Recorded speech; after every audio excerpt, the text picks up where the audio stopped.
Affairs Committee meeting to order. And we always start by acknowledging that in Ottawa, we meet on the traditional unceded territory of the Algonquin people. I am seated here in Hamilton East Stony Creek in the traditional lands of the Haudenosaunee, Anishinaabe, and Chinantan First Nations. And once again, everyone here, I believe, has been involved with the Zoom virtual meeting. So I think you're aware of all the situations, but I'd like to stress that it's important that we can't properly run the meeting without a clear and effective translation. And that requires that you have the correct selection on the globe, translation globe, which is the bottom center screen. Select floor, English, or French. When you do that, when speaking, please speak clearly and slowly. And once again, have your microphone on only when you are speaking, and that will help things along. So once again, we're very pleased to have with us by video conference for the first hour our Minister of Immigration, Refugees, and Citizenship, Minister Marco Mendicino, accompanied by the following department officials: Natasha Kim, who is Assistant Deputy Minister, Strategic and Program Policy, and Alec Atfield, the Director General of Citizenship. So welcome to you all. We invite the Minister to make an opening statement of about 6 minutes, if you could, and then move on to questions. So Minister Mendicino, please go ahead and welcome to our committee. Well, thank you very much, Mr. Chair and colleagues. Thank you for inviting me to appear before you on this important piece of legislation. And before moving forward, I would also like to acknowledge that I'm joining you today virtually from the traditional territories of the Mississaugas of the Credit.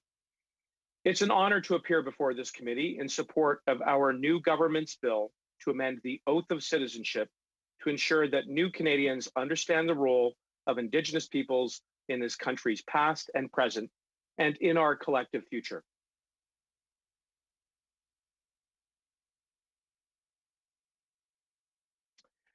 Comme vous le savez, Monsieur le Président, notre As you know, Chair, our government is firmly committed to implementing the Truth and Reconciliation Commission's calls for action. Our government also strongly believes that it must acknowledge past wrongdoing in our country's relationship with First Nations, Inuit, and Métis people.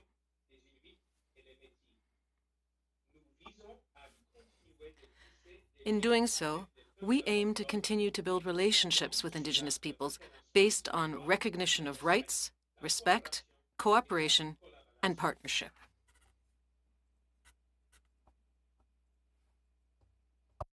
As members will recall, the Truth and Reconciliation Commission's Call to Action number 94 puts forward a recommendation to amend the Oath of Citizenship to add a reference to including treaties with Indigenous peoples. Our government made a clear commitment to implement the Truth and Reconciliation Commission's calls to action, and this bill is one of the many ways in which we're acting on it. This bill is especially important because the citizenship oath is much more than just words. It's an acknowledgement of newly gained rights and a commitment to fulfill one's responsibilities as a citizen. It's a commitment to Canada, past, present, and future. When considering the new language in the oath, we've worked very closely with First Nations, Inuit, and Métis leaders. We've also engaged experts and the public across Canada. The wording put forth in this bill responds to Call to Action 94, reflects the commitment to Indigenous rights outlined in Section 35 of the Charter, which is shaped by the substance of what we heard during our extensive consultations. The language in the new oath reflects the spirit of the calls to action and input from First Nations, Inuit, and Métis partners.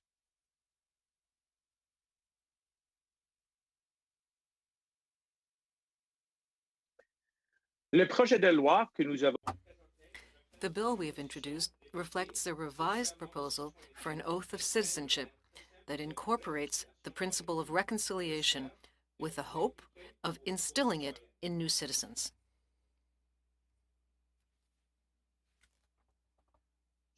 Enhance newcomers' understanding of the oath, Immigration, Refugees, and Citizenship Canada is also working to revise the Citizenship Guide and Knowledge Test to include more information on the diverse Indigenous peoples of Canada. This responds to TRC Call to Action number 93. To that end, the department is continuing to consult with national Indigenous organizations, Indigenous leaders, and advocacy groups. We will continue to do so and work to reflect on and include all of the feedback which we receive. We have also been working to increase Indigenous representation at citizenship ceremonies. And when I have personally attended these ceremonies, where an elder has joined to offer remarks or an opening prayer or blessing, I have also found it to be an enriching experience that allows us to start the proceedings in the right way and ensures that everyone involved has a better appreciation of Indigenous traditions and values. So the Citizenship Oath, the revised study, guide, and test, and enhanced Indigenous presence in citizenship ceremonies together support the important work of reconciliation.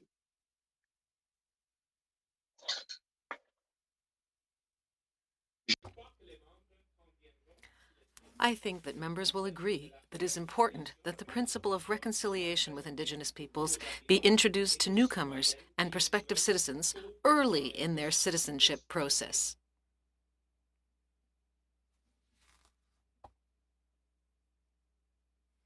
Taking the oath, new citizens inherit the legacy of those who have come before them and the values that have defined our and now their country.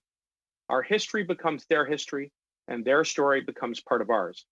And now, with this bill, that story includes affirming the rights of Indigenous peoples while instilling in new Canadians the obligation that all citizens have to respect these rights and uphold the treaties, agreements, and other constructive arrangements.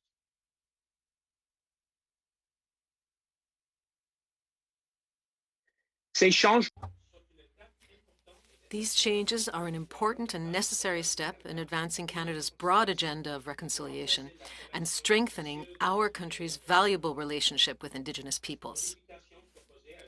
This proposed amendment adds only a few words to the Oath of Citizenship, but the scope of this addition is immense.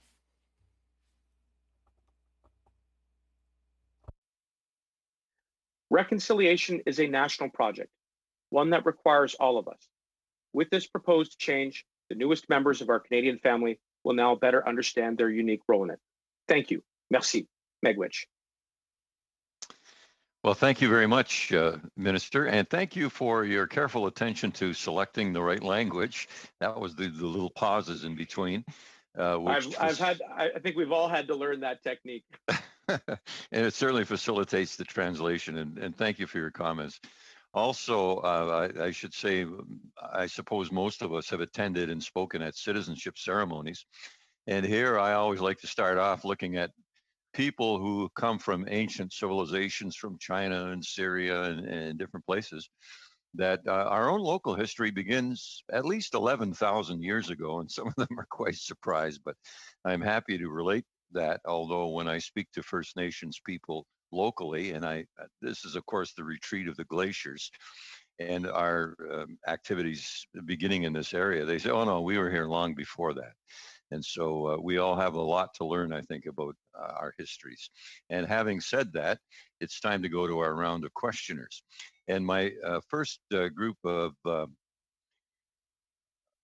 speakers includes Ms. Dancho, Mr. Vancouverton, Ms. Normandin, and I have Ms. Matheson on my list, but I assume that's going to be you, Ms. Kwan, right? So that's right now. We'll go to our first questioner, Rachel Dancho, for 6 minutes. Please go ahead.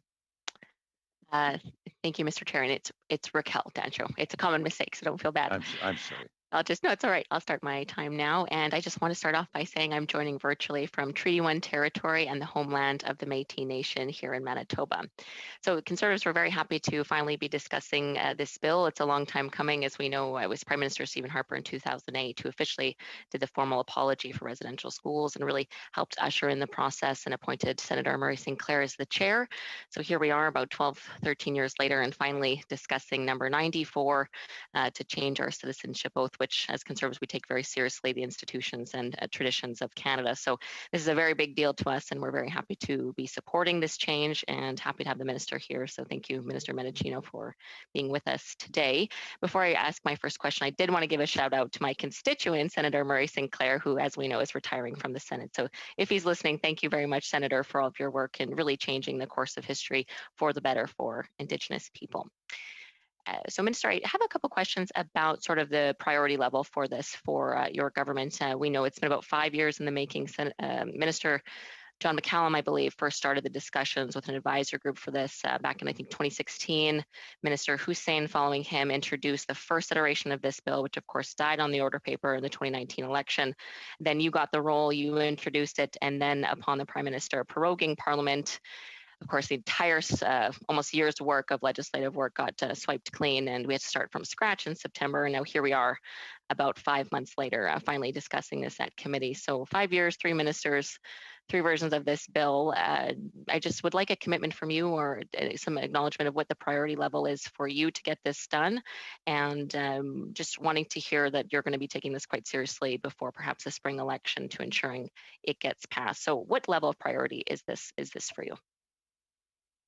Well, I'm happy to take the question. And Ms. Dancho, before I answer it, would you please also extend my gratitude to your constituent, Senator Sinclair, who has been a great supporter and I think a real inspirational voice in this discussion. And of course, as you know, our government, stretching back to 2015, made a commitment to implement all of the calls to action. I am the third minister. My sincere hope is that third time is a charm. This was the first piece of legislation that I introduced and certainly have continued to advocate for the amendment to the Oath of Citizenship, which is directly responsive to Call to Action 94. As I mentioned in my introductory remarks, this is not just about changing the language in the oath, it's about making a solemn promise when you enter the family of citizenship, which, as you know, and you've heard me say on many occasions, is one of the very unique functions of this office. But more importantly than that, I think it will serve as a broad educational tool for all Canadians about the role of Indigenous peoples in our history and our traditions. And that's why I'm very grateful for your support. Yeah, no, I appreciate that. And I have the executive summary here and all 94 recommendations. I've flipped through them. And in my understanding, this is one of the more, I would say, simpler ones to implement. There's a lot of good work that needs to be done in here, but I just do have concerns. It's been 5 years of this mandate, and I'm just concerned that at this pace, your government, we may never quite get there, particularly because there's much more challenging ones we need to implement. This is a simpler one, but I appreciate that you're committed to doing everything you can. One question I did have as well, you mentioned revamping the citizenship guide. How long has that been in the works? Because Minister McCallum was working on that 5 years ago and it kind of dropped off the mandate letter. So I guess 2 questions are, when are you planning to provide that to opposition parties, and can you commit to consulting Indigenous leadership here in Manitoba? Of course, I'm committed to consulting with you, with all parliamentarians, as well as Indigenous leaders right across the country when it comes to updating our citizenship guide. Indeed, we are in the process of updating it. We want to be sure that the new guide reflects Indigenous history, traditions, and principles. We also want to be sure that the new guide reflects Canada's diversity and is inclusive of historically underrepresented groups and the evolution of charter rights. We're continuing to consult a wide range of experts so that the new guide is a companion resource not only for the purposes of acquiring citizenship, but as an educational piece that better informs everyone about the vital role of Indigenous peoples and reconciliation in our past, present, and future. And we hope to finalize it as soon as we can. All right, I think I have about a minute and 20 seconds left. So with that, I've asked you this question before, so maybe I know you're a lawyer, you have a good legal understanding. Why the word Aboriginal in your proposed oath amendment rather than Indigenous? My understanding, I actually studied Indigenous history under Senator Murray Sinclair's son, Professor Nagan Sinclair. My understanding is Aboriginal is a bit of an outdated term, but there may be some constitutional circumstances attached to Aboriginal that I'm not aware of. So can you, if we're going to change it after 40 years of one oath, then better get it right. So I just would like to know why the word Aboriginal, not Indigenous. I could not agree with you more that we do want to get this right, and that's why this exercise before committee is very important. You're also correct, Ms. Dancho, that there is a legal and historical context to the use of the term Aboriginal. It stems from Section 35 of the Charter. I would also point out that the Truth and Reconciliation Commission itself, in its original drafting of the recommendation under 94, use the term. We have consulted, as I say, with First Nations, Inuit, Métis, and Indigenous leaders across the country. Mm-hmm. And we are looking forward to this committee study of the language as we have presented. Okay, so it just has some historical, but the original in 94 in the book, it uses Indigenous. It was your government that changed it to Aboriginal, but I'll take your word that it has legal significance. So I think that's my in time. Section 35 of the Charter, yes. Oh, gotcha. Okay, thank you. Well, thank you very much, Ms. Dancho. And now for 6 minutes, we go to Mr. Van Couverden. Please go ahead. Thank you very much, Mr. Chair. And I would also like to start by acknowledging that I'm joining from traditional territory of the Haudenosaunee, the Ottawa-Darren, the Anishinaabeg, the Huron-Wendat, and most recently the Credit First Nation. Mississauga, the Credit First Nation, I should say, I'm sorry. Thank you for joining us today, Minister Mendicino. It's very nice to see you. Nice to have a fresh face, and certainly nice to see you as well, MP Dancho. It's nice to have fresh people on here, especially people with such a thorough background of issues like this. Minister Mendicino, this is an incredibly important piece of legislation, and I'm going to keep my question very brief because I'd like to hear from you, given that this is your piece of legislation. Please provide your insight on why this is such an important piece of legislation, why important things like this do take time. Perhaps also touch on how we are going a little bit more virtual, perhaps, with some of the ceremonies and some of the testing, given the current context with COVID-19, and just going forward with being able to do these from remote locations. But I pass the floor over to you for your personal insights and give the committee just a little bit of info. All over to you.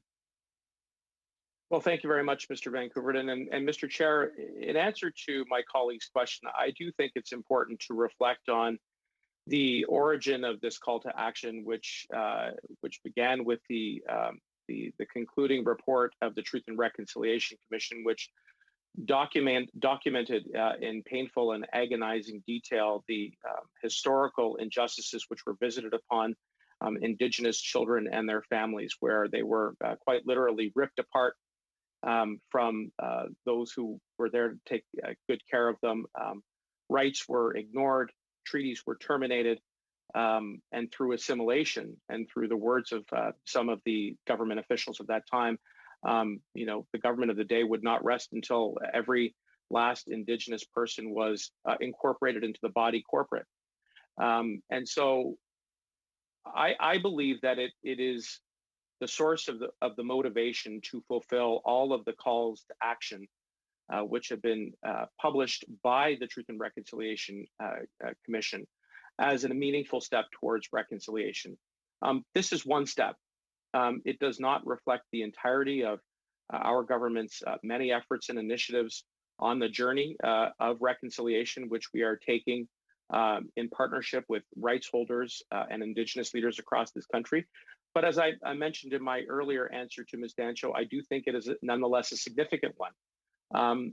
Taking the solemn oath when one becomes a citizen is more than just a recitation. It is a commitment, and it is also a responsibility. And as part of that responsibility, learning about Canada's history and where we are today with regards to reconciliation and where we would like to go in the future is one of the reasons why my sincere hope is that we will be able to amend this oath. And on an important note, I will say we have been able to make some leaps and bounds with regards to the way in which we are undertaking our citizenship ceremonies. We're doing them more virtually. We've welcomed over 50,000 new citizens since the onset of the pandemic. And we are also beginning to test individuals online as well. So with greater access and hopefully with an amended oath of citizenship, this will be an important contribution to reconciliation as we continue to enlarge the family of citizenship in Canada. Thank you, Minister Mendicino. It's good to hear your insight. I would like to also just acknowledge and thank Senator Sinclair on this day, and go on record and perhaps ask for unanimous consent if that's a kind of a thing on committee. I'm not sure that it is, but to wish Senator Sinclair a happy retirement and a happy birthday, because he celebrated his 70th birthday this week. His work over the course of his career as a senator and as a judge and in so many other ways has improved Canada in ways that I don't think this committee will ever really be able to fully comprehend or appreciate. But Mr. Chair, if I could in some way go on the record as wishing Senator Sinclair not just a happy birthday, but a happy retirement, and to thank him for all of his incredible work. My final question, I think I have about a minute left. I would like to just ask Minister Mendicino why the government decided to change the wording proposed by the Truth and Reconciliation of Canada. Why is that important? And what practical implications, if any, does that have for new Canadians and for people who attend citizenship ceremonies? And I'd just like to say, during my campaign, I joined one and reaffirmed my citizenship. And as a first-generation Canadian, it was very significant for me. Well, I thank you, Mr. Van Koeverden, for the question. The most practical implication is that if we amend the oath, that it will certainly change the wording of that oath to better reflect reconciliation with the proposed language that has been put forward in Bill C-8. But it allows me also to reaffirm some of the earlier answers which I gave to your first question, which is why this is important. This is a reflection of our government's commitment to move forward in partnership with rights holders and Indigenous leaders on the path to reconciliation. It is directly responsive to Call to Action 94. And of course, we look forward to continuing to work with all parliamentarians to achieve that important step as we move forward together. Thank you, Minister Mendicino. Thanks. And with the unanimous consent of the committee, I would be delighted to forward a letter on behalf of the Indigenous and Northern Affairs Committee, as you suggest, Mr. Van Koeverden. That would be wonderful. Thank you, Mr. Chair. Maybe a birthday card. Okay. Thanks very much. And next we have for 6 minutes, Ms. Normandin. Please go ahead for 6 minutes. Merci beaucoup, Monsieur le Président. Thank you very much, Chair, and good evening, Ministers. It's the first time this year seeing you, and I understand we'll be seeing each other several times and perhaps even more frequently since the motion that I intend to follow up on. But in terms of this evening's business at hand, I might steal your thunder. I'm going to talk about the Constitution, because this is something that's different from the Call to Action 94 and the wording of the draft legislation.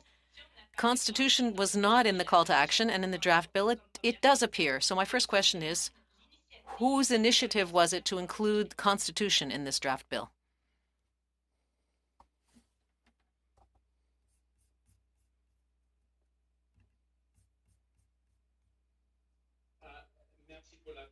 Thank you for the question, Madame Normandin. I'm always happy to be able to work together with you and your caucus on the reconciliation project. In answer to your question, we became involved in a consultation exercise with the Indigenous leadership, national organizations, national Indigenous organizations. During this exercise, we also received feedback regarding the precise wording.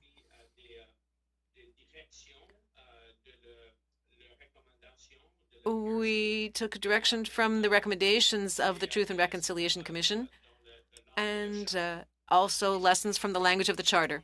Let me be more specific in my question then. Is the addition of the word Constitution something that was expressly requested by the First Nations, Inuit, and Métis?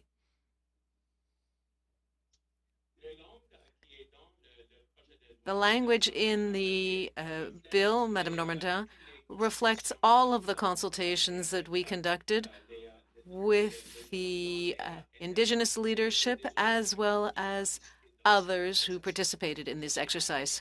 So I'll repeat my question. Does this come from the government, this wish to include the word constitution, or does it come from the First Nations? Who made the request? This is a result of the general process. Mr. Minister, I'd like to know whether it's important for you to have a consensus regarding the bill. Perhaps it could even be passed more quickly, in which case this could send a clear message to the First Nations. Do you wish for consensus regarding the adoption of this legislation? Yes, of course. And that's why it's an honor to be able to participate in this conversation with you and all of the members of Parliament on the committee. I would prefer an approach that would have consensus. After a broad consultation, we have to continue this process with the Indigenous community leaders. Coming from Quebec and being a Quebecer, constitution is not an issue which necessarily is a subject of agreement. There have been issues about who has adhered to the constitution. So the Bloc will probably propose an amendment where we withdraw the word constitution, but we maintain the recognition of the Aboriginal and treaty rights. Do you think that approach would be something that would make it possible to achieve unanimity regarding this bill?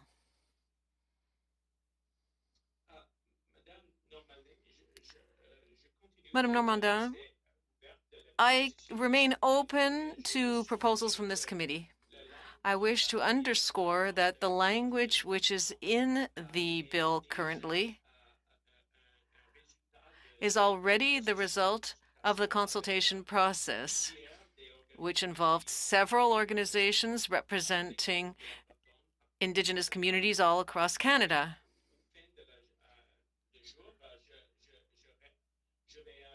At the end of the day, I will maintain the government's position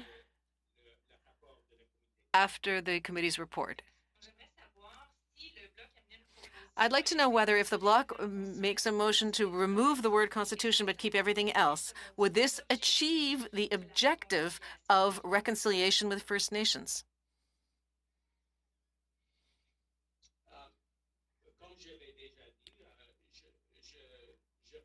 As I've already said, I remain open to the committee's proposals. There's a context. You know that the Constitution and the Charter played such an important role, but I know that the committee is going to continue to deliberate on all of the testimonies of individuals who are going to be representing their own positions to the committee. Perhaps the last question. The rights of Indigenous peoples, Minister, do they flow from the Constitution, or are they inherent pre-existing rights, rights which pre-existed the Constitution, which predated the Constitution? Yes, the rights that are reflected in the Constitution and in the Charter are inherent. That's one of the reasons that the value which influenced the bill is an important stage in achieving reconciliation. I think that you are correct. Rights are very important. Thank you, Chair. I think I have used up my time. Thank you. Thank you very much. Now we have Ms. Kwan for 6 minutes. Please go ahead. Thank you very much, Mr. Chair. And just to clarify, I'll be taking the first hour, and then MP Lindsay Matheson will be taking the second hour. Thank you so much, Mr. Minister, for coming to the committee. And just to also acknowledge the land acknowledgement, I'm zooming in from the Musqueam, Squamish, and Tsleil-Waututh peoples here in Vancouver. Minister, in terms of the change in the language in the citizenship oath, could you advise whether or not either yourself or your officials consulted directly with Chief Commissioner Murray Sinclair on the changed language? And if so, what were his thoughts on that? Thank you, Ms. Kwan, and for your participation tonight. I certainly had some informal discussions with Senator Sinclair in the lead up to the tabling of this legislation, and that was part of a rather broad and extensive set of consultations with the NIOs. Sorry, was there specific consultation with respect to the language on the oath and the change language from what he recommended in his number 94 recommendation versus what is in this bill? Well, as you recall, Ms. Kwan, Senator Sinclair, I beg your pardon, was the original sponsor and chair of the Truth and Reconciliation Commission's calls to action. And as we know, there was an evolution between the specific wording of that original text and the text that is before you. But yes, I did have informal conversations with Senator Sinclair as part of an extensive consultation process conducted by my department. Maybe we can have the officials then, actually, for clarity purposes from your department, to share with the committee specifically those comments from Senator Sinclair. I'd be very interested in just understanding his perspective on it, and I think it would just assist us in this work. Now, in terms of going forward, you know, this is the third time that we're here. I really do wish that we can get through this and make this into law. And so hopefully that this will be done and it would not be interrupted once again by an election. And to therefore delay and defer action in this regard. Now, aside from changing the wording of the citizenship oath itself, the other component, which of course would be very essential, would be the education that needs to take place. And one tool would be the citizenship guide, to which I have a question for the minister on that. But apart from that, I actually think that ongoing education needs to take place. Is the minister or this minister's ministry will be providing resources, and do you have a plan in place to ensure that educational work is being done for newcomers, and I would say actually for Canadians even at large? Thank you for the question, Ms. Kwan, and I agree that education will be a vitally important companion piece to amending this oath. And as you heard me testify earlier, we are working in earnest to complete consultations and to update that guide so that it better reflects Indigenous traditions, histories, and values. That has been certainly something that we wish to see done in conjunction with the amendment of the Oath of Citizenship, because as I pointed out, and as I think you reaffirmed, this will not just be an important resource for citizenship ceremonies. Hopefully, this new citizenship guide will better promote and educate all Canadians and anyone who wishes to understand the Canadian experience. And obviously that includes essentially reconciliation. Aside from the guide, is there any plans within the ministry, either your department or some other department within government, that will embark on educational work with respect to the history around Indigenous peoples for both newcomers and Canadians? Well, I've offered you certainly my view of it from our department, but I think without question, my colleagues, Ministers Bennett and Miller, have continued to undertake work in better educating all Canadians with regards to reconciliation. And you certainly, if there are specific suggestions which you may have, Ms. Kwan, I remain open to them.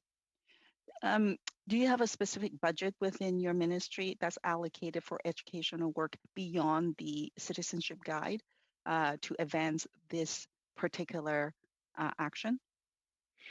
Well, in addition to the guide, as I said, we have interwoven other elements of Indigenous tradition at citizenship ceremonies. I certainly would like to see that continue, and if there are opportunities to further scale that up, so that as we conduct these ceremonies in a COVID world, and hopefully post-COVID, when we can get back to doing them in person, that that Indigenous traditions form a vital part of this important step towards becoming a Canadian citizen. I would venture to say that it would be very important for the ministry, but maybe not just your ministry, but across the government of the whole, to take on initiatives in terms of the educational work that needs to be done to educate both newcomers as well as Canadians about the history of Indigenous peoples. I think that will go, is consistent with the TRC. And is thrust of the recommendations that came forward with the call to action. I'm just going to leave it at that, but I do have a question with respect to the citizenship guide. We're at that time now, Ms. Kwan. Can I just ask quickly if the minister have a specific timeline on when that would be available? As soon as we can, Ms. Kwan, and again, I'm open to receiving input on that from you and from colleagues. And I just add to your other the other part of your question. Every minister has been given a mandate to ensure that we are moving forward with reconciliation. And happy to take further questions afterwards. Okay, thanks, Ms. Kwan. And next, we go to our 5-minute round of questioning with Mr. Melillo to start off. Go ahead, please. Thank you, Mr. Chair, and I would like to offer the last minute of my time to Mr. Viersen. So if I could ask you, Chair, to jump in and remind me of that when the time comes. Minister, I appreciate you being here, and I would like to ask, because I've spoken with many chiefs in my riding, riding of Kenora in Northern Ontario. I've been speaking with many chiefs about this issue and others, and sort of getting their thoughts on this. And nobody would say that this is a bad thing to do. Everyone is supportive of this change, and I think that's reflected in the fact that Parliament is supportive of this change. But too often, folks in my riding, I've seen the government overpromise and underdeliver when it comes to drinking water, when it comes to food security, transportation, infrastructure. So can you tell us, Minister, when the residents of First Nations in my riding can expect to see some meaningful action and some meaningful results from this government?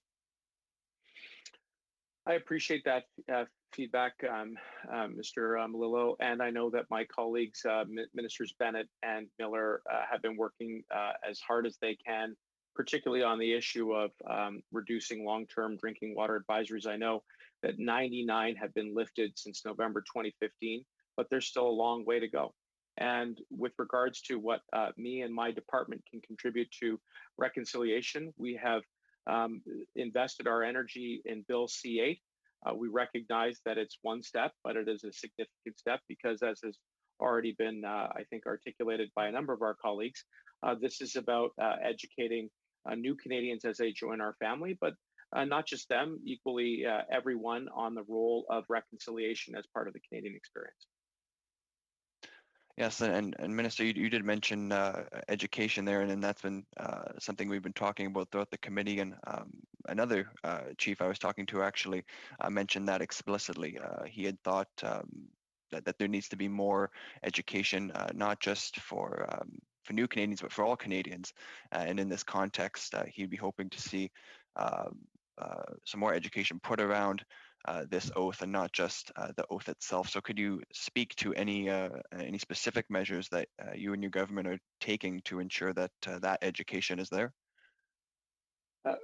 Well, again, I can certainly highlight a number of initiatives with regards to education. I think that you would see that our government's commitment by the introduction of Bill C-92 to address child welfare, our commitment to implementing Jordan's Principle, with a concomitant investment of over $1.2 billion over the next 3 years, as well as the legislation regarding the protection of the best interests of every Indigenous child are just three concrete examples in which our government is doing everything that we can to ensure that every Indigenous child is raised in a healthy and safe atmosphere in which they can pursue an education. And from that, I think we can draw lessons where we can educate others who do not have the lived experiences of Indigenous peoples, so that they understand how this work contributes to reconciliation. That is the commitment of our government. A minute and a half, if you'd like to send it over to Mr. Viersen. I will send it over. Thank you. Mr. Viersen, please go ahead. Well, thank you, Mr. Chair, and I'd just like to interrupt the witness here for a moment. I just would like to put a notice of motion up that pursuant to the Standing Order 1082, this committee undertake a study on the cancellation of the Keystone XL pipeline, the potential loss of the Line 5 pipeline in and on northern Indigenous communities, and that study take into account, but not be limited to, the impact on Indigenous businesses, jobs, economic prosperity, self-determination, mutual benefit agreements, as well as the efforts of the federal government to reduce greenhouse gas emissions, and that the committee report these findings back to the House. I just wanted to get that on the record for notice of motion. Hope to be discussing that at a future committee meeting.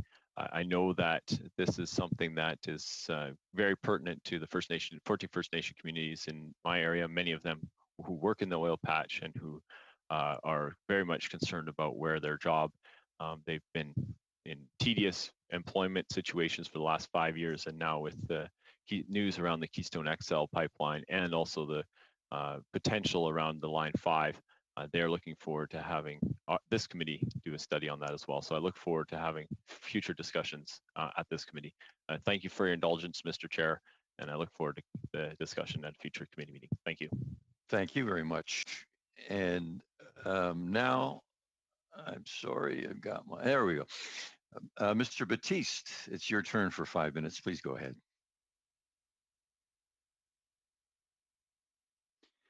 Thank you, Mr. Chair, and thank you, Minister, for joining us, and thank you for your hard work on this. And indeed, this is an important subject. And then I think many of my colleagues have touched on the importance of education. And what we have with the Truth and Reconciliation is a blueprint. And I hold this up for me, and it's not a prop, it's the Truth and Reconciliation's calls to action. And in a previous, before I was a member of Parliament, I was the treaty education lead for Nova Scotia. And we all understand that education is provincial jurisdiction. But what the TRC calls to action have really done is allowed us to understand a perspective that was hidden for many years. And the cultural genocide that was referred to by the TRC commissioners is an important one to understand. And one of the things that, one of the great things about this country is our commitment to respect and inclusivity. And one of the stories I often told, and I won't go into detail, was about in 1603, how Grand Chief of the Mi'kmaq Nation, Henri Membertou, welcomed the French settlers and took them under his wing and showed them how to live in the harsh winters.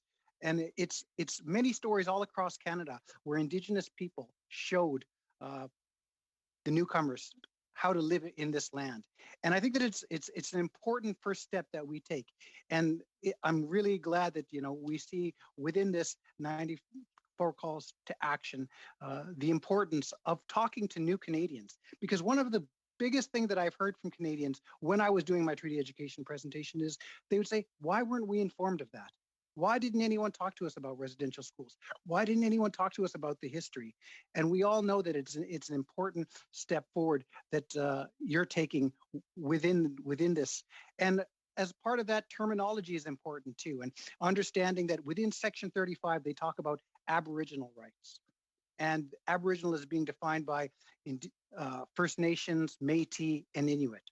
And that making sure that we respect that Constitution, which is the supreme law of Canada, that not only recognizes and affirms, but brings notice of our inherent and treaty rights. And so I want to get to my question of how do you feel that this legislation helps create a more respectful and inclusive Canada? Well, thank you very much, Mr. Battiste. Good to see you. And if I hadn't said it before, thank you for your contributions as a leader in the community prior to entering elected politics. And you're right, education has been a recurring theme in some of the questions tonight. I would just like to add some further clarification to Ms. Kwan's question, if you'll indulge me, because it has since been reminded that there will, in addition to the study guide, be new study materials that will accompany that guide to support teachers and self-directed learners. And these materials will include videos, practice tests, activities, and materials for teachers and settlement organizations. The reason I just wanted to clarify that because I think it gets right to the heart of your experience as an educator, and how the amended citizenship fits into the broader piece of how we educate Canadians and all who are interested in understanding what treaties are, what agreements were put in place, how they were disregarded and disrespected and eviscerated, and how now in Canada today we have to go back and understand what it means to reestablish a relationship that is based on mutual respect, on the recognition of and the right of rights of Indigenous peoples to self-determine and to choose their own way of living, and the revised oath does that. It isn't the beginning and end. It is not the chapter and verse of that educational component, but it is certainly a window into a much broader world of understanding where Indigenous peoples, where First Nations, where Inuit, where Métis peoples fit in Canada, and that is vitally important as we chart out the course of reconciliation together. Thank you, Minister. Thank you, members of the committee and guests. I've been advised that we need to suspend the meeting at this point, and it may take some time. So perhaps that will mean that we'll have to move on to the next part of the meeting following the suspension. I hope not, but in the meantime, on the advice of the clerks, I would declare this meeting suspended temporarily.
You have just heard Marie Wilson joins us, the former commissioner of the Truth and Reconciliation Commission of Canada.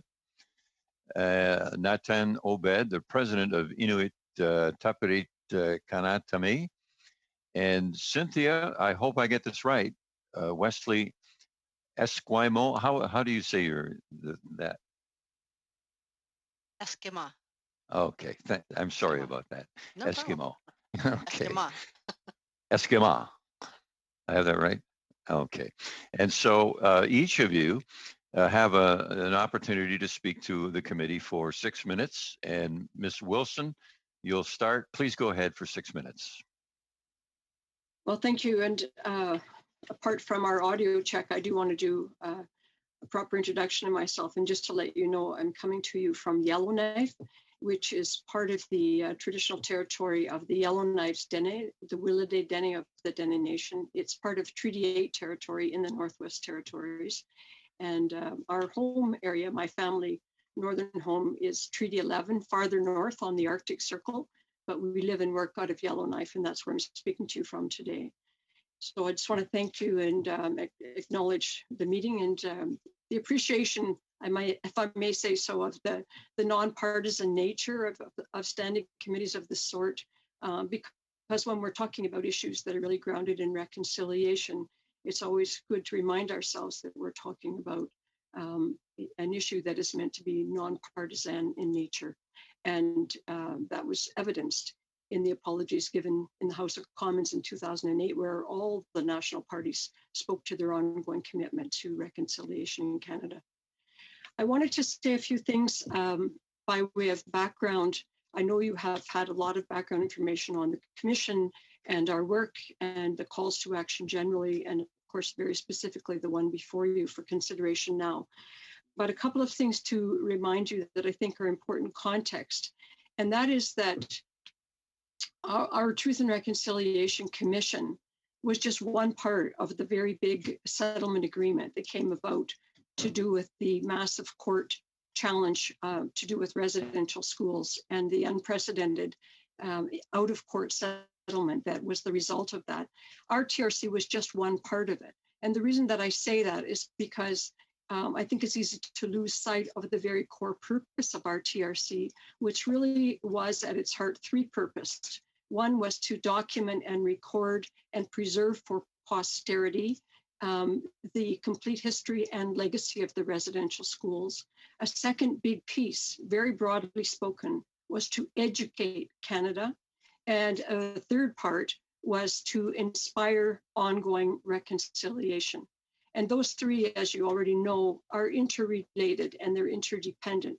But to the question of education, which I know has been very much on your mind in this committee, if you look at the broad grouping of the 94 calls to action, you'll find that something like 70% of them, I don't have the exact number in my head anymore, but about 70% of them have an educational component built into them, starting first and foremost with the need for education in our schools and teaching our children, all the calls for curriculum changes, but also talking about educational imperatives for people working with and for and on behalf of Indigenous people. So the whole child welfare and social services sector, the health sector, the justice sector, the business sector, and of course, education and culture.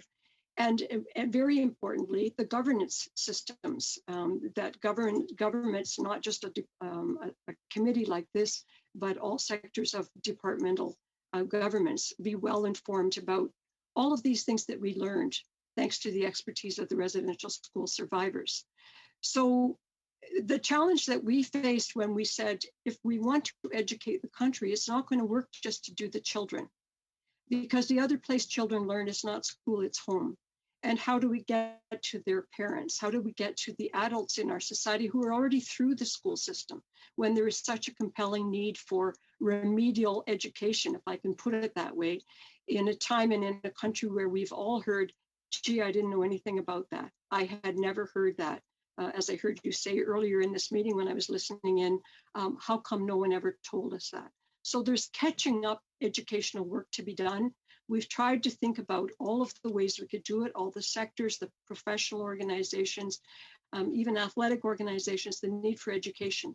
But what do you do about all the newcomers to Canada who arrive and who've missed the whole story in a way, unless we find ways to keep the story alive and to make them realize that they are a critical part of the story, because the story, and especially the story that is the chapter of reconciliation, is in our midst and unfolding, and they need to be prepared and equipped to play an active role in that. And that means helping them understand from the very beginning that there is a context in Canada, that we are a huge, beautiful country, but that wherever you are in Canada, you are on someone's traditional homeland. And we need to get better at equipping ourselves from an educational point of view and societal point of view to know that context and to understand it as a basis for ongoing reconciliation. So that was really the intent of this particular call to action. I do want to say, because it was touched on in your earlier discussion, which I really appreciated, the oath, it doesn't come out of the blue. People who are going to be doing the oath of citizenship have been given tools to work with.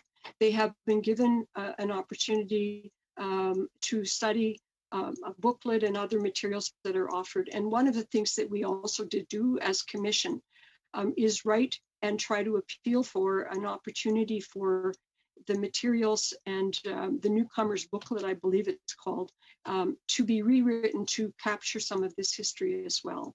And to the extent to which that has been done or not, I think that needs ongoing vigilance, but it is a way to do it. And I completely endorse and support the comment made by one of your members that there's need for education broadly across all of society. It's not just for newcomers. We're not trying to single out newcomers. On the contrary, we're trying to make sure they're not left out, that we are targeting all these other sectors as I've already described, but we're also trying not to miss newcomers to Canada as well. And finally, I want to leave you just with a quick story to kind of signal the point. And we know the latest statistics I saw is by 2036, about 35% of the population of Canada will be racialized populations, if I can use that terminology. And many of those will be first generation newcomers. So we're talking about very significant populations who are enriching, but also transforming the demographics of Canada. We need to make sure that people are well informed about where they have arrived, the historic place and role of Indigenous peoples, and some of the mistakes we've made as a country, and the courage our country is now showing in trying to redress that and to move the country forward in a new direction. I hope always, and I say this often, as an example to the world. So that's what's behind it, and I really appreciate the work you're doing to consider it quickly. Thanks very much, Ms. Wilson. Next, we have, of course, the chair of the governing circle at the National Center for Truth and Reconciliation, University of Manitoba, Cynthia Wesley Eskima. Go ahead, please. 6 minutes. Thank you. So, Anine, and good evening. My name is Cynthia Wesley Eskima, and I'm the chair of the National Center for Truth and Reconciliation's governing circle and an honorary witness for the Truth and Reconciliation Commission. I'm also a proud member and resident of the Chippewas of Georgina Island First Nation in Lake Simcoe, Ontario. Together with the Chippewas of Beausoleil and Rama and the Mississaugas of Alderville, Curve Lake, and Hiawatha and Scugog Island, we are signatories to the Pre-Confederation in 1923 Williams Treaty, signed through the 18th and 19th centuries that covered lands in different parts of southern central Ontario. And first, I'd like to acknowledge that I'm also speaking to you from the original lands of the Chippewa. I want to thank the House of Commons Standing Committee on Indigenous Northern Affairs for inviting the Center to appear in order to contribute to your study of Bill C-8, an act to amend the Citizen Act. This is an important initiative, one that will breathe life into one of the recommendations of the Truth and Reconciliation Commission of Canada, as set out in its call to action number 94. The National Center for Truth and Reconciliation would like to thank the Honorable Ahmed Hussein for sponsoring Bill C-99 on this matter, and the Honorable Marco Mendicino for sponsoring Bill C8 and its predecessor, Bill C6. We encourage all parliamentarians to ensure that Bill C8 receives royal assent during this parliamentary session. We applaud the effort to be more inclusive as a society, as part of the very act of welcoming people to become citizens of our country. This addition to the citizen oath, one which recognizes and affirms the Aboriginal treaty rights of First Nations, Inuit, and Métis peoples, is the true spirit of reconciliation. At second reading of this bill, Minister Mendicino stated, at the time of the publication of the Truth and Reconciliation Commission report, too few Canadians knew about the tragedy of residential schools. He also noted that our government firmly believes that we must acknowledge the injustices of the past and envision a new relationship based on the inherent rights of Indigenous peoples. We agree and note that considerable progress has been made towards creating awareness, developing a new relationship, and recognizing the rights of First Nations, Inuit, and Métis peoples contained in Section 35 of the Canadian Constitution. Indeed, much progress has been made in recognizing and upholding the international human rights of Indigenous peoples.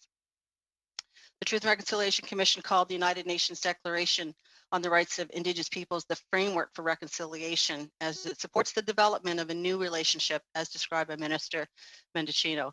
Relationships based on cooperation and mutual understanding, as well as recognition and respect for the human rights of Indigenous peoples.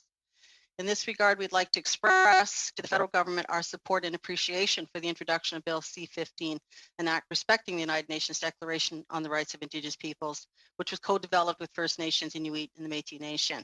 Bill C-15 is itself a symbol of reconciliation and a new approach to the relationship. It is complementary to the aim of Bill C-8 to recognize and affirm the Aboriginal and treaty rights of First Nation, Inuit, and Métis peoples.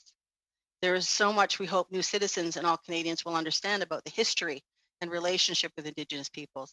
This is why the Truth and Reconciliation Commission recommended the information kit for newcomers and the citizenship test be amended to reflect a more inclusive history of the Indigenous peoples of Canada, including information about Aboriginal rights treaties and the history of residential schools. Although Bill C-8 does not address needed changes to the information kit, we do hope this complementary policy action to support the intent of call to action number 94 will be undertaken by the Government of Canada. This type of education and awareness building is an important work, as has already been stated. It's important for newcomers to have an understanding of the laws of Canada, including the Constitution, which recognizes and affirms the Aboriginal and treaty rights of First Nations, Inuit, and Métis peoples. We need to build societal understanding about the rich, diverse, and vibrant cultures and histories of the Indigenous peoples in Canada. I myself have dedicated my life to building bridges of understanding among individuals and peoples, and I see endless merit in bringing people from diverse cultures, ages, and backgrounds together to engage in practical dialogue. I remain deeply committed to public education and youth engagement from all cultures and backgrounds, and spend a considerable amount of time throughout the year delivering those kinds of educational processes to people across the country. The National Centre for Truth and Reconciliation was established because of a shared vision held by those affected by the residential school system in Canada to create a safe place of learning and dialogue where the truths of their experiences were honored and kept safe for future generations. They want their families, communities, and all of Canada to learn from these hard lessons so that they would not be repeated. They want to share the wisdom of the elders and traditional knowledge keepers on how to create just and peaceful, really diverse peoples. They knew that reconciliation is not only about the past, it's about the future that all Canadians will forge together. Bill C-8 is an important part of this journey we take together to create a brighter future for all Canadians. The National Centre for Truth and Reconciliation in its circle stand ready to support the federal government's reconciliation. Thank you. Thanks very much. We did have some, Mr. Clerk, were we getting a brief interruption on that microphone? Yes, we were. I believe it's just to do with the device that's being used. It's not on our end, so we'll have to monitor it and do our best. Okay, good. Moving on then, I didn't know whether it was in my ear headset or there. Mr. Obed, please go ahead for 6 minutes. Akomik. Thank you, Mr. Chair, and it's good to see all of you via Zoom, as always. I'm the president of Inuit Tapiriit Kanatami, the national representational organization for Canada's 65,000 Inuit.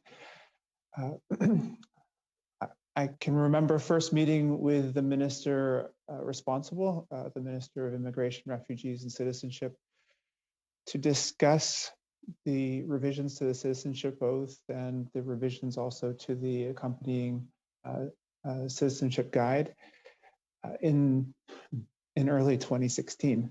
So we're now 5 years into this conversation, and really we're only talking about a paragraph. I know that there are other political considerations, but honestly, it's been a long time, and there is no legislative requirement for amendments to the guide, the citizenship guide. So we are here just to say, please, can we get on with it? Implementing call to action 93 and 94 seems like something that has been universally accepted. Doesn't appear that there is any sort of political pushback on the concept of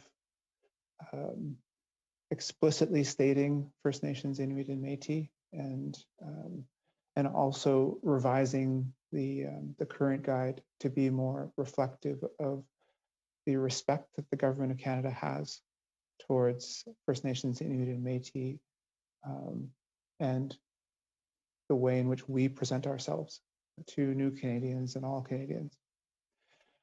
ITK did put forward its particular position and version of the citizenship oath. I'll just read it. It's a paragraph. I swear or affirm that I will be faithful and bear true allegiance to Her Majesty Queen Elizabeth II, Queen of Canada, her heirs and successors, and that I will faithfully observe the laws of Canada, including treaties, agreements, and constructive arrangements with First Nations, Métis, and Inuit peoples, and fulfill my duties as a Canadian citizen. We basically just took the established wording within the UN declaration when it comes to the ways in which nation states interact with Indigenous peoples and reflecting self-determination, and we put it into the oath. That's just as simply as what we did. It's been through a number of different computations, and we at ITK don't have a negative opinion of the oath as it's been reintroduced in October 2020. But what we put forward was just basically trying to help out and trying to simplify what always is a tough process. In regards to the citizenship guide, ITK and Inuit regions have provided considerable input into a revised version of the citizenship guide. Most likely it won't be made public until after the oath is changed, or at least that's what we've been hearing. And in the meantime, and over the last 4 years, new Canadians continue to study an outdated version of the guide. I know that isn't necessarily what this committee has been struck to consider, but the delays mean that thousands of people every year are getting introduced to Canada and to First Nations, Inuit, and Métis with outdated materials. And that just doesn't seem consistent with the good intent that I know exists at the political level. So we'll continue to work with the Government of Canada to ensure that the citizenship guide reflects the way in which Inuit would like to be described to new Canadians. And we look forward to seeing this particular bill passed into law so that the oath can be amended to include First Nations, Inuit, and Métis in the new oath. Nakomik. Thanks very much, Mr. Obed. So we go now to a 6-minute round of questioning, starting with Ms. Dancho, Mr. Pawlowski, Madam Berube, Ms. Matheson in that order. Ms. Dancho, please go ahead. 6 minutes. Thank you, Mr. Chair, and thank you to the expert witnesses for your feedback. It was wonderful to hear your remarks, and I really appreciated your frank feedback. So I'm located on Treaty 1 territory in the homeland of the Métis Nation here in Winnipeg, and so I did want to ask Ms. Wesley Eskema about the center. I have not had the opportunity to go there. I assume it probably is limited visitor capacity with COVID, but could you just update the committee on the progress being made with the center and what that experience is like for perhaps, say, newcomers to Canada coming to see that, or MPs, those on this panel that would be interested, I think would love a tour, but could you just give a little bit of information of what that experience is like at the center? Well, I think it's a great experience. There's a lot of educational opportunity there. There's usually a whole team of people that are present. There's a bit of an archive right in the center so that people can come. It is a small center, though. You're right in terms of how many people they can actually squeeze into the facility. But we have elders that are present on a regular basis. There's a lot of conversations that are ongoing and have been ongoing. We're now in the process of actually hiring a new executive director. So there's some changes happening there. But otherwise, the doors are open. And generally speaking, when it's not a pandemic, the doors are open to people to come in at any time. And there's lots of conversations that are available to them, and materials that they can take away with them, small gifts. And yeah, I think it's. I mean, usually I'm there for business. I'm not there actually as a guest, learning from the educational process. But I have sat in on some of them, and I think that they're very engaging, and the people, and there's dance. Actually, I was just, as I said that, yes, there's dance. So a lot of opportunity for Canadians to pop in and actually learn something about the history of the residential school experience. There's an archive that's being constantly built on, and those materials are increasingly accessible to people across the country, whether they're educational institutes or organizations. Wonderful. And it's located right at the University of Manitoba campus, right at the I believe. University of Manitoba, yeah. Yeah, which really complements the U of M Native Studies faculty, which is, I believe, the largest in the country. So it's really quite a hub of Indigenous history. And there, so we're very fortunate in Winnipeg. So thank you for that. I appreciate those remarks. You're welcome. Yeah, and a quick question with our time for Ms. Wilson and Mr. Obed. When the minister was here, we were talking a little bit about, and Mr. Obed, you highlighted this, that sort of the length of time it has taken for us to get here. This is the third iteration of the bill, the third minister, talking about it for 5 years. We're finally at the committee stage. Hopefully we can get this all the way to the end before any sort of election or what have you. But I just wanted to see if you could comment on your thoughts on the progress being made.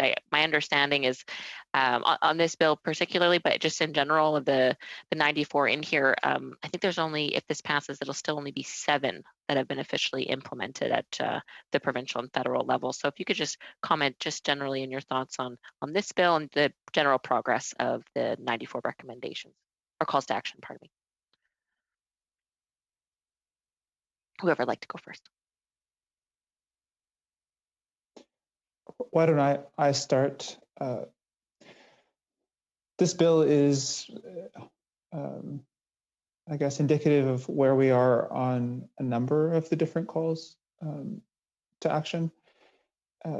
It has been hit and miss in regards to the way in which the federal government has chosen to respond to many calls to action.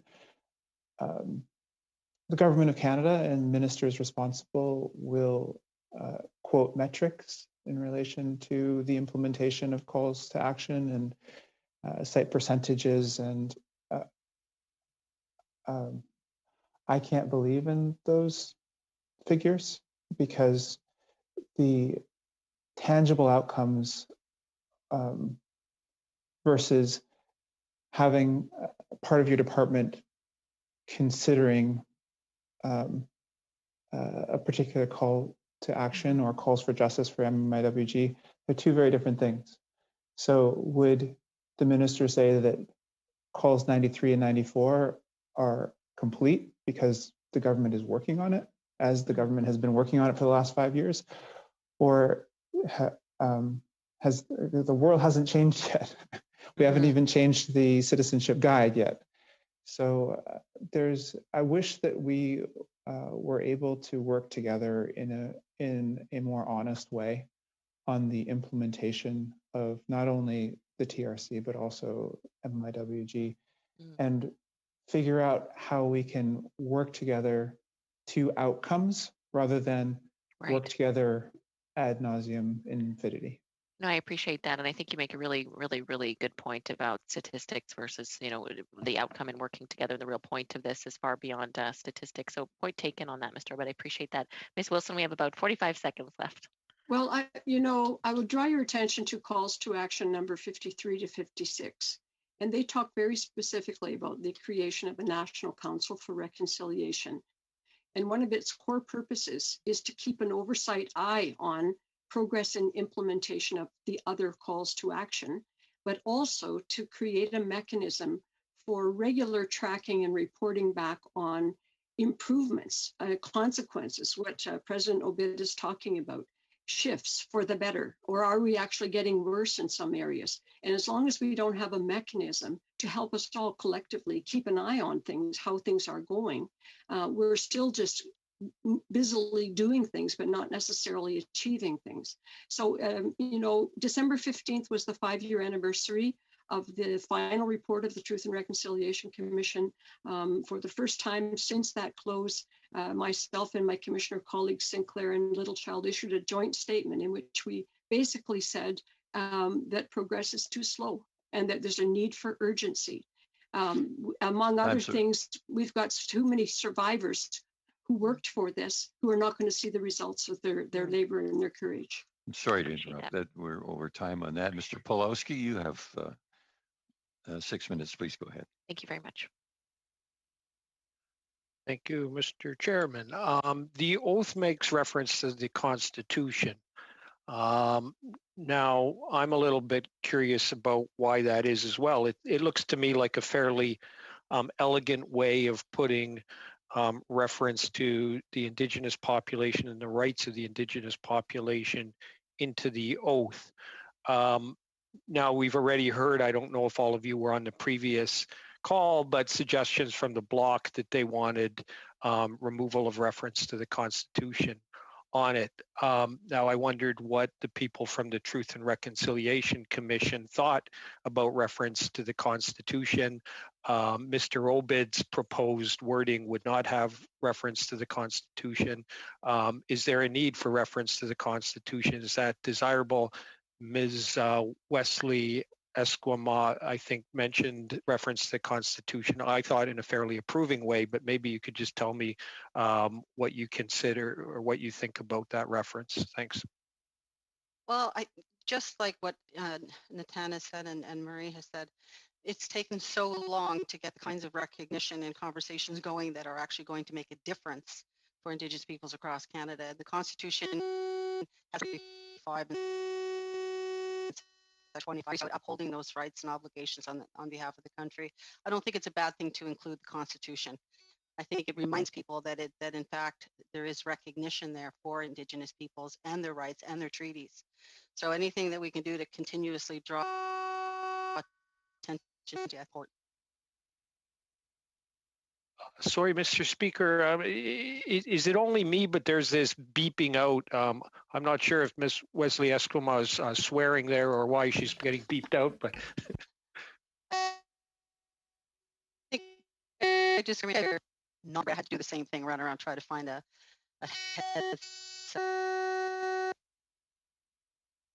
I'm sorry, it's just interrupting and we're not being able to communicate. May I jump in and respond to the question then? Cynthia, do you mind with your forgiveness? Okay. Please go ahead. I just want to say, and I think it ties into Natan's point, but he'll certainly speak for himself further. But the wording that we had in the original call to action, the deficiency of it is that when you speak about treaties and including modern day treaties, there's a risk that people who don't have something that's actually called a treaty would feel excluded, and that negotiations that are still ongoing. The Constitution makes provision for existing and modern day treaties, and so it is very inclusive in that way. One of the things that I think, so they're not different, but it is more clear, I think. It's also clear that the recognition of Indigenous rights in the Constitution has been acknowledged by the Canadian courts and by the Supreme Court of Canada on many, many, many examples over the past decades now. So It's an established correlation. I think one of the things that's valuable about it is that people in their everyday lives in Canada don't register and don't realize that Indigenous peoples are rights holders, different from, distinct from, not more than or better than, but distinct from the rights of other Canadians. And that's why it's particularly articulated in the Constitution. We don't see that for all of the other groups of or subgroups of people in Canada. And so I think it is a good connection in that way. And the last thing that I would say is that I'm not going to speak to the comment from the member of the Bloc, but there was a reason why I mentioned in my opening remarks that all of the parties, including Bloc Québécois, spoke to and committed to ongoing reconciliation. So if this is an example of where it can be done in action, I would sincerely hope that there would be political, nonpartisan goodwill to proceed and quickly. So let me just clarify. You feel that the reference to the Constitution gives a broader interpretation of who's included within the definition than if reference to the Constitution wasn't there? I wouldn't say that, and it's quite a technical legal question, so I also don't presume to be equipped to drill down into the legal elements of it. But I do know that people understand that countries have constitutions. People don't necessarily understand that countries have treaties with Indigenous peoples, because not everybody does. So I think in a way it's more familiar. It's easier access for people to wrap their heads around what is it that they're committing to. So I think there's value in that. Do I have more time, Mr. Chair? 40 seconds. Maybe Mr. Obid, if he wanted to say something, or does he have anything to add to that?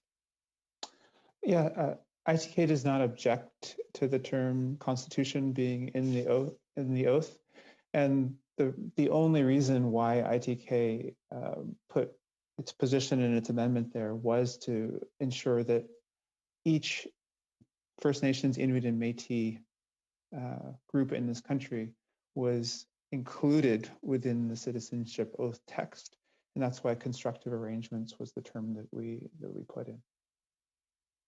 Great, and that brings us to time. Thanks, Mr. Pawlowski. Madam Bérubé, please go ahead for 6 minutes. Thank you, Chair. I'm on Cree Anishinaabe territory of Atibihibinshpigiu. I'm happy to have you here as a witness, and it's most interesting, everything that we're discussing on the committee. So I have a question for Ms. Wilson. Could you tell us about the call for action number 94 of the Truth and Reconciliation Commission? And why it's important, is that what you said? Ms. Wilson, the context for the drafting of it when it was prepared in the calls for action. I think I talked about that when I gave my opening comments. But I could repeat what I said. Is that what you'd like? In other words, where it comes from?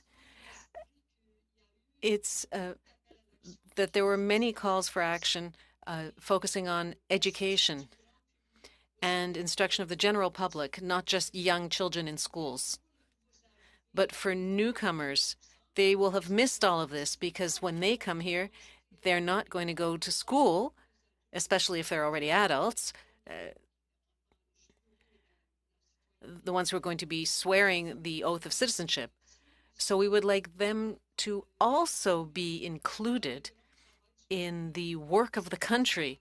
In other words, to learn about our history so that they can understand that there are Indigenous peoples in Canada who were founders of the country as well, and who have treaties and have particular rights, including, well, that are included in the Constitution of Canada.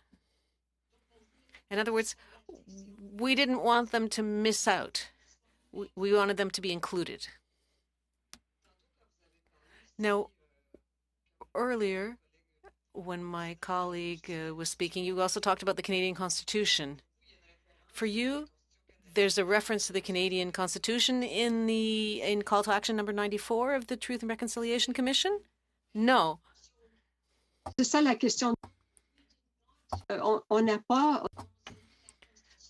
We did not mention Constitution in call to action 94. But I would not be against it. I know that that complicates matters for Quebec.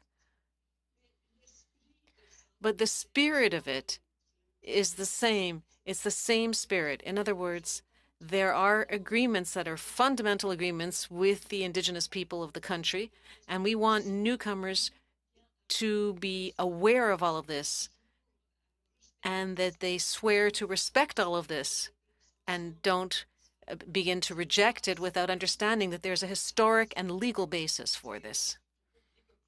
Well, don't forget, as you said before, that Quebec never bought into the Constitution, so that's a problem for our communities in Quebec. How do you perceive that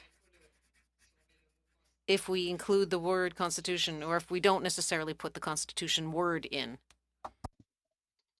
Ben, ça, c'est des questions. Well, those are political questions. For me,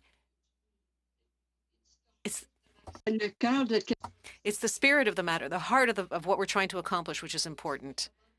Finding the right word for it, whether it's treaty or the words that were proposed by Mr. Obed or anything else, the only thing that we're emphasizing today is that we don't want to start all over from zero every single time. We understand each other when it comes to the intention, and so let's find the words that reflect this. Thank you, Madam Wilson. I have a question for all of you. According to you, ancestral and treaty rights, do they come from the Constitution or are they inherent?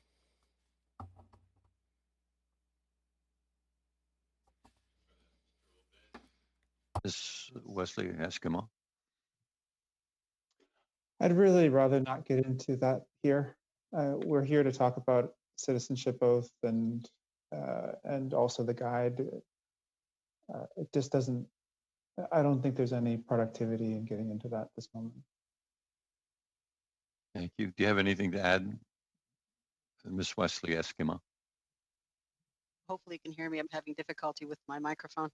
I would agree with Obed. That's a big conversation that needs to be had, and I don't think it has anything really directly to do with actually putting this together. Have 1 minute, Ms. Bayruby. Oui. Yes. For you, should it be broader, or is the draft okay the way it is now for the bill?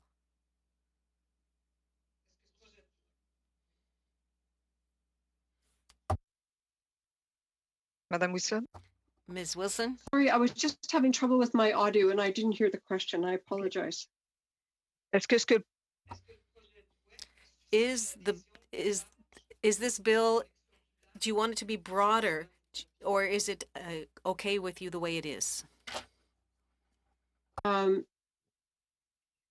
I'm fine with it the way it is, but I'm not the one passing laws here. The spirit of it captures the spirit of what we were trying to say, that there are legally binding commitments that exist in Canada, historically and captured in various ways, in treaties, in modern day treaties, in the Constitution itself. They're not all just in one place. I mean, you have plenty of examples in Quebec as well that are binding, and that people need to respect those. That's what we're trying to get at, and they need to know that they exist and that they will respect them. Thank you very much. And we go on now for 6 minutes to Ms. Matheson. Thank you. Thank you, Mr. Chair. As Parliament has come back, I'm actually in Ottawa, and so I come to you from the unceded territory of the Algonquin and Anishinaabe people. But certainly think of all the incredible First Nations in my home area. I wanted to get back actually to the conversation that Ms. Dancho had actually begun in terms of the timelines. Certainly, we are concerned about the length of time that a fairly simple bill has taken. And we've covered that, but I would like to also talk about, before there's another potential election, we've already seen an incredible bill introduced by MP Romeo Saganash fall under the timelines of elections, unfortunately, and it being held up in the Senate. Luckily and thankfully, I'm happy to see that it has been reintroduced, but I would like to hear about your hopes for that quick passage. In addition, in terms of when we talk about timelines, I sit as our NDP critic for the status of women, and there are many references to murdered and missing Indigenous women inquiry, and the fact that the report has been out for over a year now, and we haven't seen any action from this government. There are a lot of delays. There are many excuses. However, how does that play into how you feel overall about all of these delays? What do you think that means in terms of these processes and how we can improve those? Advice for the government going forward? Can you hear me? Okay. I've actually, when you say that you haven't seen anything, I've actually been sitting in on a lot of the conversations on the missing and murdered across Canada, and have heard that a lot of organizations and women across Canada are actually actively engaged in looking at that and trying to put those pieces into place. So it feels like to me like there's a lot of activity going on. So I don't really see that as being an issue. Is it happening at the government level? Maybe that's where there's difficulties, but I know at the community level and in consultation with the federal government, they're telling the federal government that there's a lot of things that are actually happening and a lot more that needs to happen, and a lot of funding that needs to happen as well to ensure that it can keep happening. So, yeah. I would say something about it as well. And as you probably know, if you've read them both, there's actually a significant amount of not overlap, but relationship between the calls to justice in the Missing and Murdered Indigenous Women and Girls report and the TRC calls to action. And I started to say before, but we ran out of time, the National Council for Reconciliation, the other part of its job is to help us assess whether things are getting better or worse on things like protection of Indigenous women and girls, violence against Indigenous women and girls, incarceration, protection of rehabilitation of offenders, alternative justice. There's a whole lot of things around all of that, and they go together. But we know, and Cynthia just talked about it too, that there's a tremendous amount of good work that's happening all over the country. But there's not a single one of us, not myself as a commissioner or Cynthia as working now at the center at the Governance Council level, or the president of our national Inuit organization, who has a complete picture, because there's no mechanism for tracking the whole story and telling us as a whole country, you're getting better or you're getting worse, or you're getting better in these ways and worse in these ways, and this is what we need to zero in on. So we really need that. And I don't want to understate, because it's so vital. People gave literally blood, sweat, and tears to do this work, to educate our country and to wake us up to ourselves. And they are dying. And it is not a sign of respect or dignity for us as a country to not have them see the fruit of their efforts in fulfillment of some of these calls to action. But we were very intentional directing our calls across all sectors of society. And I think it would be wrong not to register that there are many sectors of society that are doing great things. We just need to encourage each other to move faster on the things that can be done where we're at, and in this case, in government. And I'll just jump in quickly on this as well.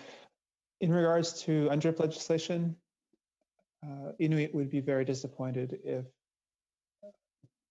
this work was not completed and the bill wasn't passed before the next election. That would be very disappointing, considering the priority that this current government has put on the legislation. And quite simply, this is about human rights, and it's about the acknowledgement and then the implementation of Indigenous peoples' human rights in Canada. And I don't think I've met a Canadian yet that explicitly states that they're against human rights implementation in this country. You know, all sorts of debates about Indigenous peoples, but it would be wonderful if Robio Saganash's bill and the iteration that we see now, which is in keeping with the spirit of his bill, does finally make it into law. In regards to MMIWG, we need an action plan, and yes, there is work that's ongoing to create an action plan, and there have been point-in-time commitments, most recently on shelters for Inuit women, which was an announcement that was last week.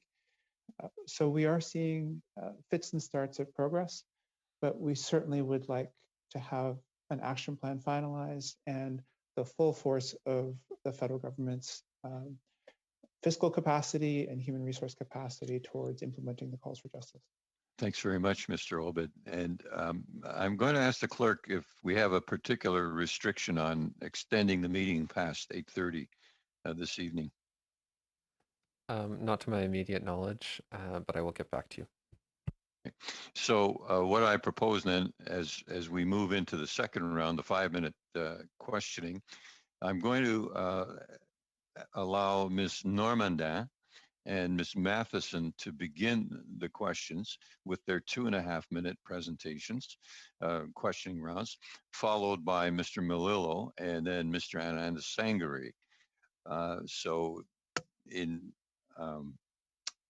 Mr. Chair, it'll be Mr. Wheeler that'll be taking my round. Okay, that's fine. So with that said, Madam Normandin, please go ahead now for 2.5 minutes. Merci beaucoup, Monsieur le Président. Thank you very much, Chair. I will try to be as brief as possible. I'll also talk about the Constitution because, as Ms. Wilson said, this is an important issue for Quebecers.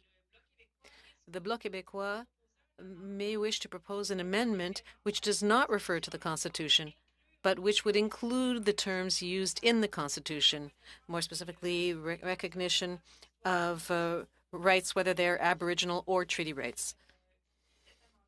If this amendment is accepted, it would be easy for us to vote in favor of the bill and maybe even speed things up.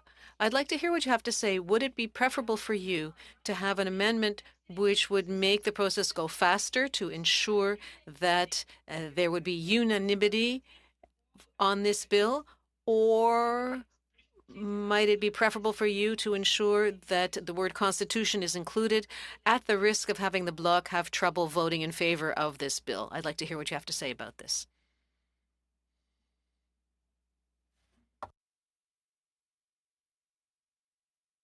Anyone, please. I think we've heard the question answered before, but one of our panelists, Wilson, anything further on this? Maybe if I could just say very briefly, in the last government, there was a bill passed in regards to Indigenous children in care. And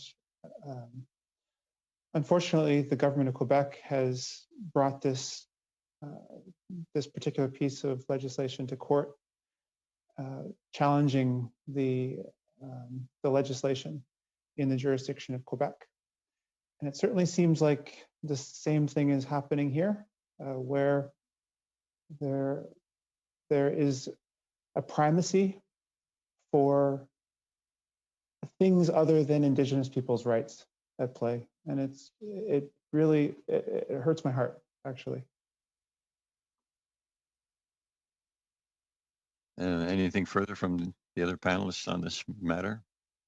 Really, just that if you have a recommendation that you'd like to put forward, would you please put it forward so that people can actually take it into consideration so that we actually can move forward more quickly? That would be what I would say. Okay, thanks very much. And that brings us to time on that. And so, Ms. Matheson, you have 2.5 minutes. Go ahead. Thank you. I wasn't really able to wrap up after my last round, so I appreciate this. In terms of the points that you were making, that the communities are doing a great deal of work, but they're looking for a bit of that federal leadership. I agree with you entirely, and certainly our support is with the passage of this bill quickly. It's far and long overdue. One of the things that I am concerned about, and I hear the frustration and the disappointment. I listened to recently on The Current. There was an interview with Justice and Senator Murray Sinclair about the length of time that it takes for change, and he was very gracious, as he always is, in terms of benefit of the doubt, and he talked about that these things happened over a long period of time and it will take a long time to change them. However, I've heard from communities in my area, Chippewa of the Thames First Nation, Oneida of the Thames First Nation, who are under water advisory, Munsee Delaware First Nation. They are concerned, and one leader in particular said, we are at a breaking point, and if we don't see action, if we don't see movement, I don't know what will happen. So if you could comment a bit on that, again, back to that process, but movement from the federal government, leadership from the federal government on bills such as this, bigger things within the TRC recommendations other than the 19 words that need to change in this bill specifically. Thank you. Like that. Cynthia? Mute. Well, I guess I just want to express frustration it's not just this government. It's virtually been every government that I've had to work with for the last 40 years to try to move things forward and to try to get child welfare back in the jurisdiction authority, back in the hands of Indigenous peoples, and to get the treaties recognized and the land claims resolved and the the housing and the food insecurity addressed.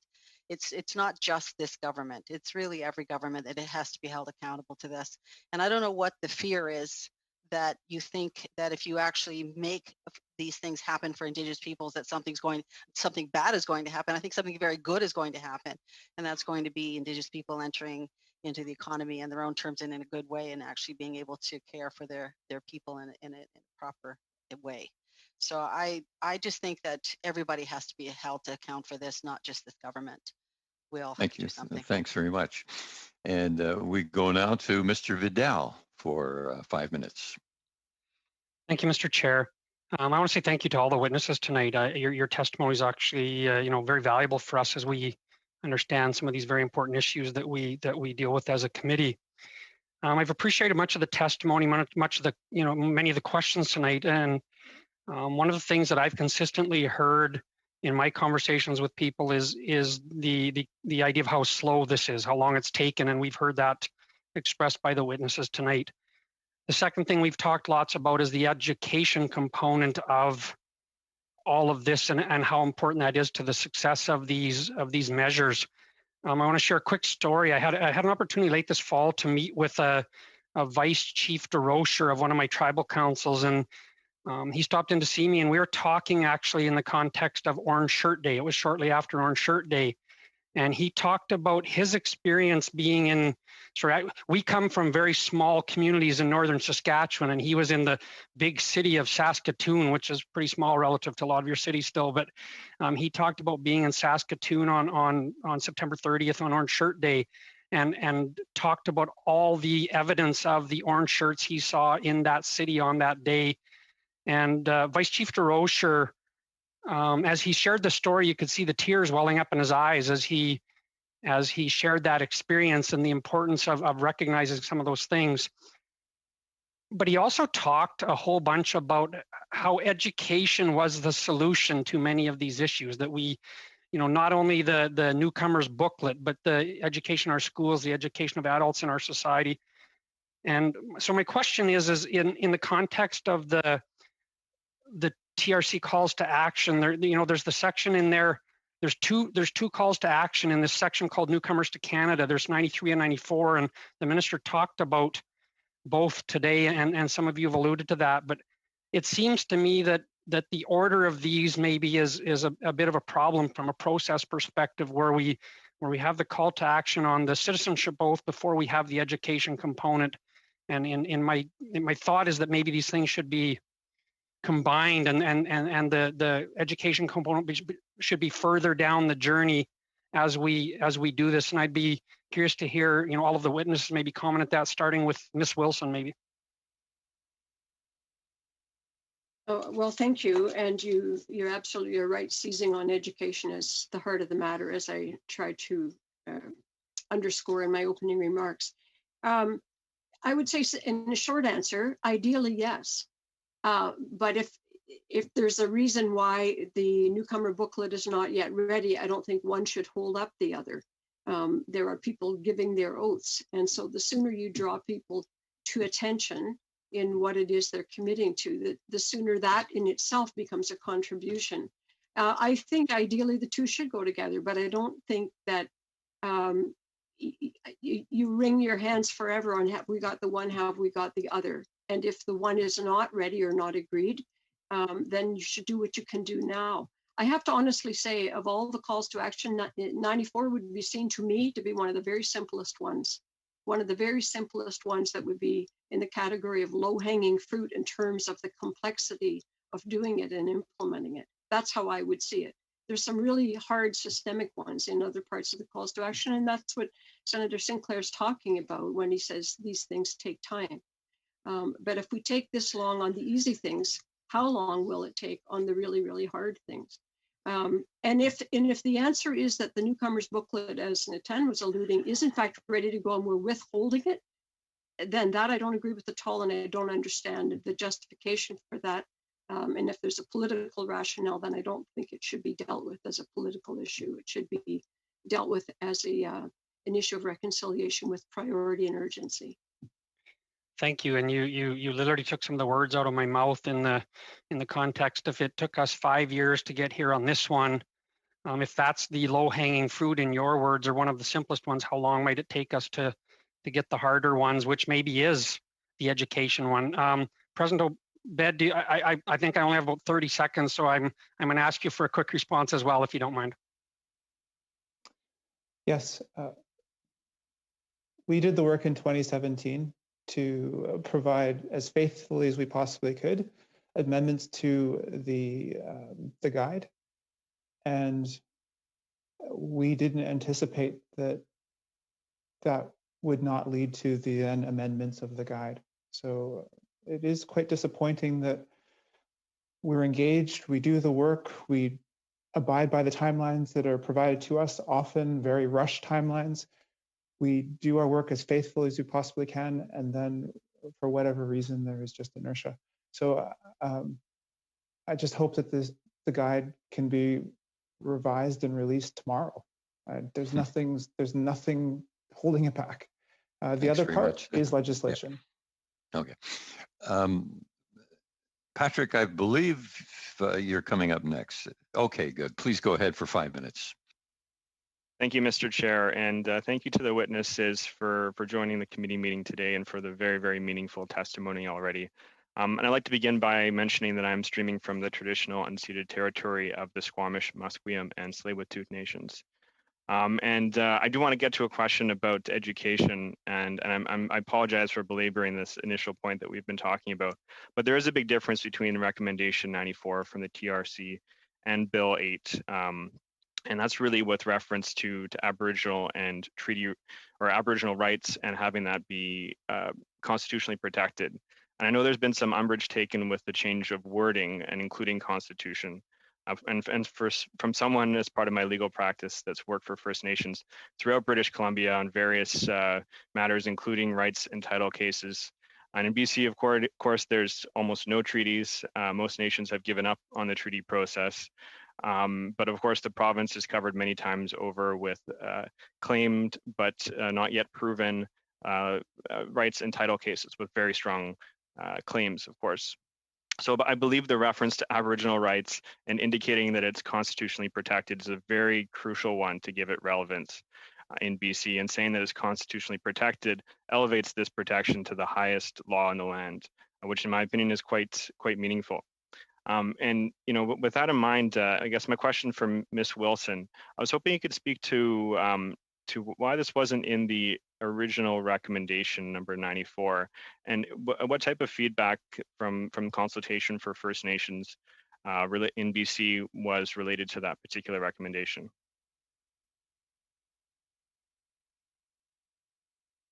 So I'll just say that there wasn't specific consultation on this specific issue with any specific Indigenous group. I mean, all of our calls to action came from the body of resource that we had to draw upon, which was research that was available, that we had brought together, research that we had commissioned on various topics, and the themes that emerged of their own from the almost 7,000 statements that we received, mostly from residential school survivors, but some from other members of the public as well, who chose to give statements to the TRC. And so we drew from all of that wealth of information. This one, and I have to tell you that it is, if you look at all the calls to action, it's really the only one that is presented in such a prescriptive way. And I remember at the time being a little bit uncomfortable with it, because all of the others talked about areas that need work, but it didn't pretend to be either exclusive, that there could be other things added to it, and it also didn't intend to be prescriptive. And this one, because it has specific wording in it, I think you could easily draw perhaps the wrong conclusion that we're trying to just have it be about treaties. But it was rather trying to capture, and I think we may have done a clumsy job on this, if I may be honest about it, and we certainly were not perfect in everything we did, for sure. But by the time we were done and pushing for time and everything, we tried as best we could to capture the spirit of what we were trying to say. And what we were trying to capture here is the spirit and intent of treaties, and those exist, and there are others that are in negotiation or not yet confirmed. So it was not meant to be restrictive. I'll just put it that way. But to your specific question, did we have specific direct deliberations with Indigenous leadership in BC on this issue? No, we did not. Well, sorry. Sure, please go ahead. I just wanted to add something, just as I was listening to you speak, when you talk, we talk about time, and I was thinking, as you did your land acknowledgement, it didn't take any time at all for people to start putting land acknowledgements in place, because it really didn't cost you anything. And when you said about this is going to go to the highest court of the land, the highest law of the land, and then you talked about the treaties and giving up on the treaties, and then that some of those other pieces have to be proven. And what I immediately thought of is that yes, and quite often it's the Indigenous people that have to prove that they have the right to actually claim those lands and to do that work. And so there's a long delay, in some instances as much as 20 or 30 years before a land claim even actually gets talked about or addressed. So I had children grow up during the time I started one and actually had it completed. So I know that for a fact. So that's, I think, part of the problem that we're having here is the delay is often about what you think it's going to cost you. And I don't think that that's any reason for us not to move ahead. And that's our time for that. Thanks, Patrick. Thank you. We're past our time, and protocol calls me to ask for unanimous consent to continue. But at this point, we've heard from all of the parties present. Mr. Viersen, would you be content if we adjourn the meeting in just a moment? Okay. I really apologize for the delays, and they seem to be ubiquitous with our committee meetings with languages and so on, and I apologize for that. But our witnesses, wonderful presentations. Thank you for your honest and straightforward responses today, and thank you to our committee. And with that, I will call this meeting adjourned.